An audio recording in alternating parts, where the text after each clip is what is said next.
kitsune desu. Ishoni nihongo yatte ikimashou. Kelinglar birgalikda yapon tili bilan shug'ullanamiz.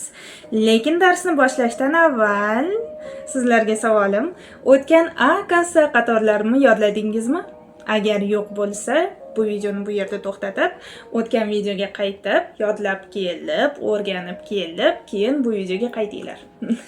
Qolganlarga esa yo'qoso, xush kelibsiz.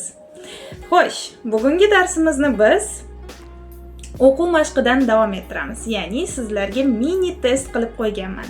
Hozir bu ekranda so'zlar chiqadi. So'zlarni o'qiysizlar, yaponchasini, keyin tarjimasini bilib olamiz va to'g'ri o'qilishini ham. Marhamat.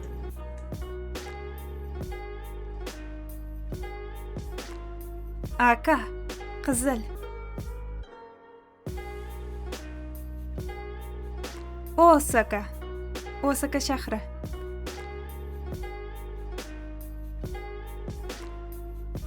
Osake, alkogol.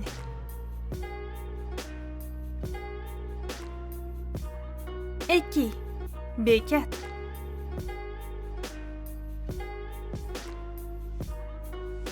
Suzu, qo'ng'iroq.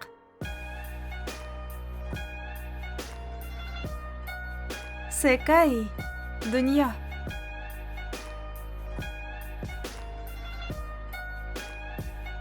Kusa, o't.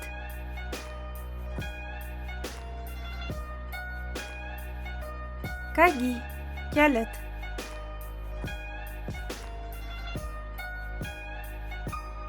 Koko, shu yer.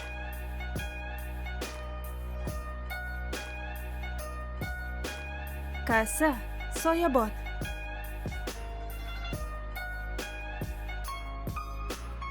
Ai, sevgi.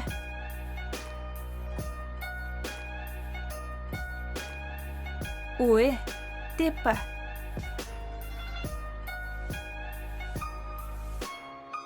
Shikashi, ammo.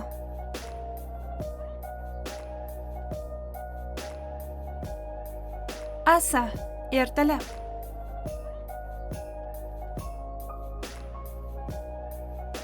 Egao, tabassum.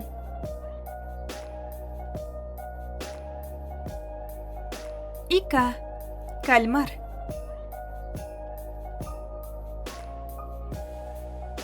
Kao, yuz, aft.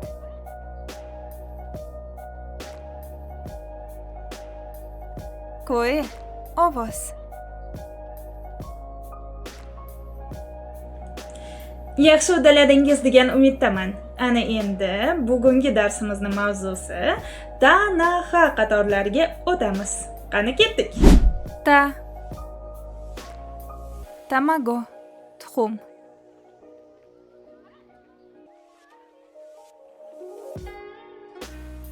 Chi, chisay, kichkina.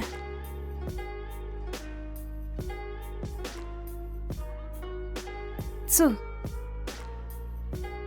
tsuki, oy.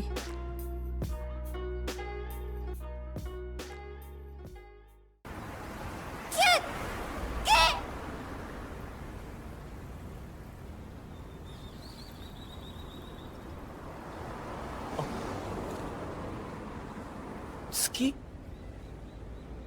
Yapon matnlarini o'qishni boshlaganingizda kichik tsu harfiga to'qnashib qolishingiz mumkin. O'shanda qo'rqib ketmang. U hech qanday o'qilmaydi, lekin keyingi harfni, keyingi undosh harfni kuchaytirib beradi.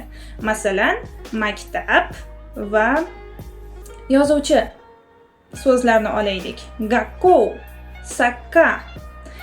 Ko'rib turganingizdek, bu yerda aynan ko dan oldin kichik su kelyapti. Gakko va ko'ni ko'ga urg'u berishga yordam beryapti. Xuddi shunday sakka so'zi ham.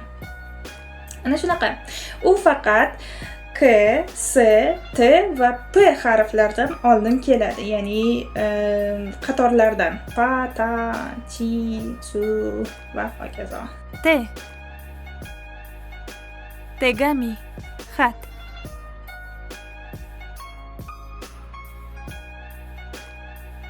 To, Tomodachi. Do'st.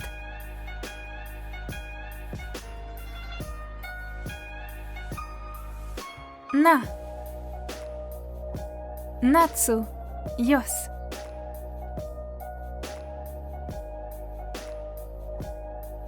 Ni. Nihon. Yaponiya.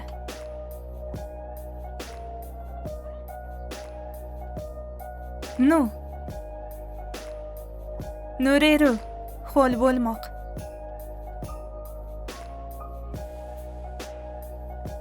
Ne. Nekko. Mushuk.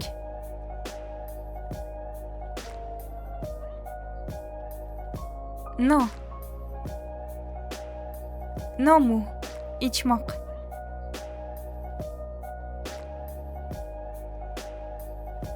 Ha. Xana. Gul.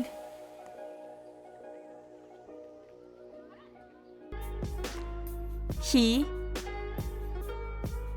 Hito. Odam.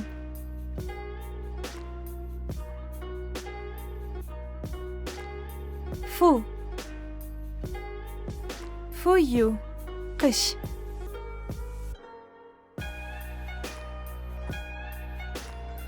He. Heya. Xona.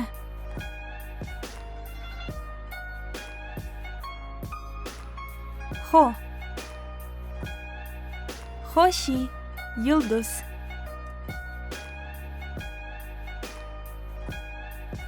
O'tgan safar biz Dakuten yordamida jarangsiz tovushlarni jarangdor qilishga o'rgangan edik. Bu safar esa gradus belgisiga o'xshash manaqa yumaloqcha belgi bilan tanishamiz. Uni nomi Handakuten va u bizni ha tovushlarimizni pa tovushlarga aylantiradi. Handakuten belgisi faqat ha qatorida uchraydigan kichkina yumaloq belgi bo'lib, u ha qatorini pa qatoriga aylantiradi. Xuddi Dakuten kabi Handakuten ham harflarni tepa o'ng burchagida joylashadi. Mana ko'rinishi. Ha, ba, pa, hi, bi, pi, fu, bu, pu. Aynan fu, hu emas.